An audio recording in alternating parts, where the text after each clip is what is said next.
So today we're going to be talking about simplifying square roots. And this seems like some really advanced crazy concept, but it's not actually as weird, and it might explain a few things that you guys have run into on your calculator before.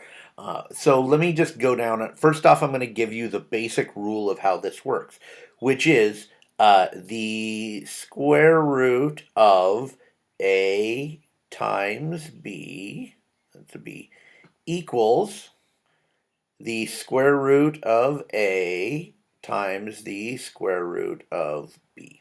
This is kind of the basic rule that we're working with here about simplifying square roots. And this is pretty simple, makes a lot of sense. So let's look at the kind of obvious example of this. If we have the square root of 4 times 4, which would be what? 4 times 4 would also be the square root of 16. This would equal the square root of 4 times the square root of 4. And the square root of 4, as we know, square root of 4 is 2, and the square root of 4 is 2.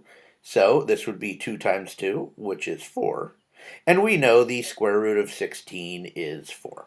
So that's kind of a simple example of how it works, and what we can kind of do within this. But I want to show you a little bit of a more difficult example, because we know what the square root of 16 is, but what we don't have a good idea of is what is the square root of 12. Well, in order to figure this out, we're going to go through the process of breaking down 12 to see what we can actually do within here in order to make it function. And so what we're going to do is we're going to take 12 and we're going to factor it. Remember this, good old fashioned. And, there's lots of different ways to factor it. You can make a factor tree. I like to do it this way. And there's reasons why I like to do it this way that will become more apparent in the future. So 12, first thing we do is we can take out a 2. We know there's a 2 in 12, which leaves us with 6. We take out another 2 from 12, which leaves us with 3. And then we take out the 3, which leaves us with 1, and we've done the prime factorization here. So we can go back here and we can say that the square root of 12 is the same thing as the square root of 2 times the square root of 2 times the square root of 2 times 3. Or we can say this is the same thing as the square root of, and I'm going to break this up in a very specific way. I'm going to say the square root of 2 times 2 times the square root of 3. Now, the reason that I did this, you might think, well, why would you break it up that way? This right here, square root of 2 times 2, is the same thing as the square root of 4. And we know the square root of 4 is the same thing as 2. So what this really equals is, if we go ahead and bring this down, we have times the square root of 3 and times the square root of 3.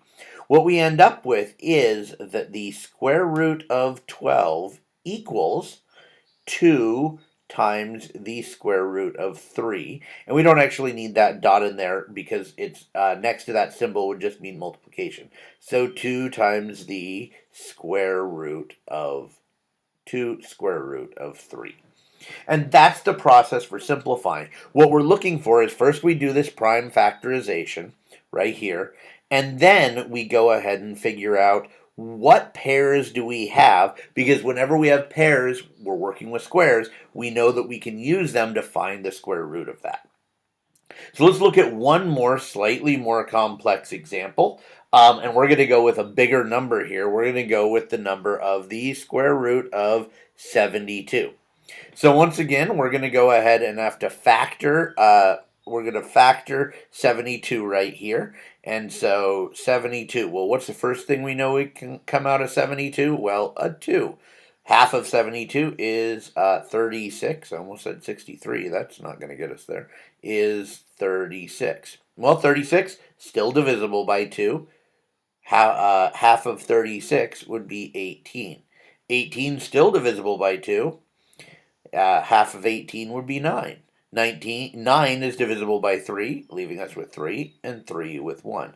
So what we can already say is we know 72 equals the square root of 2 times 2 times 2 times 3 times 3. Now we can break these up kind of however we want into all these different ways, but the thing we want to look at here is we've got a couple of pairs, so we want to put those together when we go ahead and break this up. We have the square root of 2 times 2 times the square root of 2 times the square root of 3 times 3. And looking at this, you may realize 2 times 2 is 4. This really is just the square root of 4. Um, this is the square root of 2, and this is the square root of 3 times 3, which is 9. Well, the square root of 4, we can simplify this down. This becomes 2. This is still the square root of 2, can't do anything with that, and the square root of 9 is 3. Well, order of multiplication doesn't matter, so we're going to multiply these two together. We're going to end up with 6 times the square root of 2. So the square root of 72 simplified would be 6 times the square root of 2.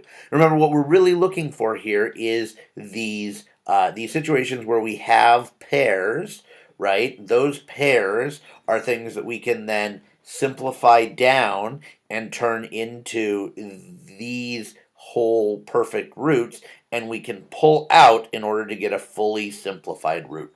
And those of you who have have some of the calculators that actually solve square roots, you're going to find that that these are the answers that it's been giving you, and then you have to hit it in moving it to decimal form to get a decimal answer. But this is the simplified version of what is of the square root of 72.